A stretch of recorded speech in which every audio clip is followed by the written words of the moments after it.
Kusema nini? Babu, huyu mtoto nilompata sasa hivi. Huyu mtoto nilompata sasa hivi. Misimamo hivi. Misimamo yeye. Imefuatana misimamo Oya, anatongozwa vibaya mno na watu wana hela. Lakini anawakatalia. Anawakatalia.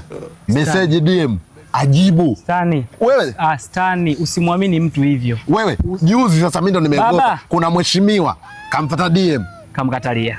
Nige namba yake. Mtoto anaitwa Aisha huyo. Nige namba yake. Shika, unataka umtesti? Hamna mwenye msimamo sasa hivi bana wewe. Hapa mtesti. Mtoto anaitwa Aisha. Wa kuamini hawa? Mtoto anaitwa Aisha. 07. Piga hiyo hapo.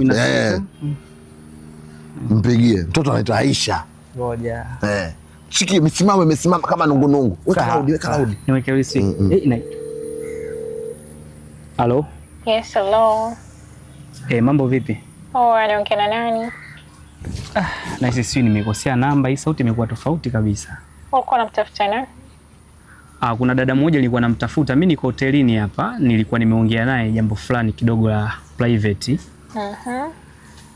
Kulikuwa na 600 ilikuwa inaniwasha. Niko zangu hotelini hapa, nilikuwa nataka huduma. Sasa naona nimekosea sijui namba. Umesema uko wapi? Mimi niko hotelini. Sijajua utanisaidiaje. Nije basi. Upo kwa wapi kwani? Mimi ni wewe Aisha. Wewe jau wewe. Wewe una msimamo wote.